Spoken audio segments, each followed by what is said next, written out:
Mr. Strong by Roger Hargreaves. This is the story of Mr. Strong. Mr. Strong is the strongest person in the whole wide world. The strongest person there has ever been, and probably the strongest person there ever will be.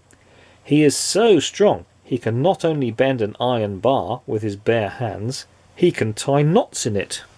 Mr. Strong is so strong he can throw a cannonball as far as you or I can throw a tennis ball.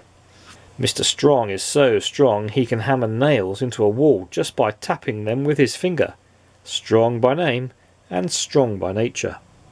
And would you like to know the secret of Mr. Strong's strength? Eggs. The more eggs Mr. Strong eats, the stronger he becomes.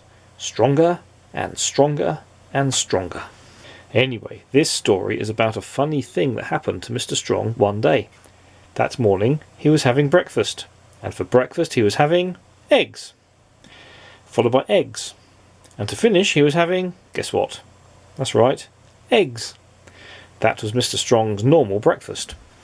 After his eggy breakfast, Mr. Strong cleaned his teeth, and as usual he squeezed all the toothpaste out of the tube. And, as usual, he cleaned his teeth so hard he broke his toothbrush. Mr. Strong gets through a lot of toothpaste and toothbrushes. After that, he decided to take a walk. He put on his hat and opened the front door of his house. Crash! What a beautiful day, he thought to himself, and, stepping outside his house, he shut his front door. Bang! The door fell off its hinges.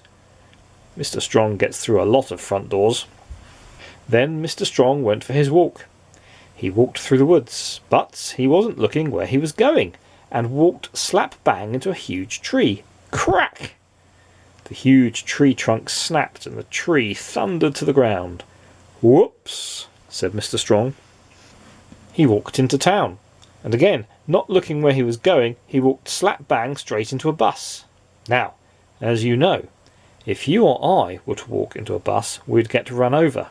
Wouldn't we? Not Mr. Strong. The bus stopped as if it had run into a brick wall. Whoops, said Mr. Strong. Eventually Mr. Strong walked through the town and out into the country, to a farm. The farmer met him in the road, looking very worried. What's the matter? Asked Mr. Strong. It's my cornfield, replied the farmer. It's on fire and I can't put it out. Mr. Strong looked over the hedge, and sure enough the cornfield was blazing fiercely. Water, said Mr. Strong. We must get water to put out the fire. But I don't have enough water to put a whole field out, cried the worried farmer, and the nearest water is down at the river, and I don't have a pump. Then we'll have to find something to carry the water, replied Mr. Strong. Is that your barn? He asked the farmer, pointing to a barn in another field. Yes, I was going to put my corn in it, said the farmer, but can I use it? Asked Mr. Strong. Mr. Strong walked over to the barn, and then, do you know what he did? He picked it up. He actually picked up the barn. The farmer couldn't believe his eyes. Then Mr. Strong carried the barn above his head down to the river. Then he turned the barn upside down. Then he lowered it into the river so that it filled up with water. Then, and this shows how Mr. Strong is, he picked it up and carried it back to the blazing cornfield. Mr. Strong emptied the upside-down barn full of water over the flames. Sizzle, sizzle, splutter, splutter.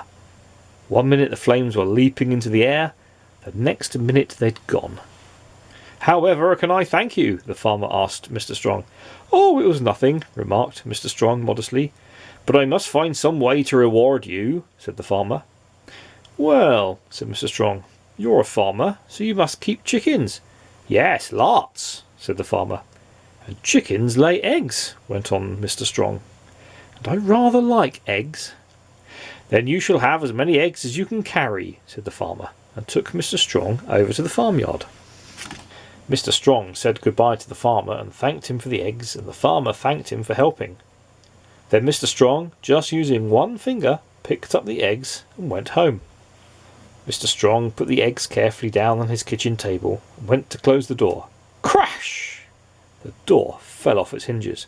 Whoops, said Mr. Strong, and sat down. Crunch! The chair fell to bits. Whoops, said Mr. Strong, and started cooking his lunch. And for lunch, he was starting with eggs, followed by an egg or two, and then eggs. And then for pudding, he was having, well, can you guess? If you can, there's no need to turn this page over to find out that he was having ice cream. Ha ha!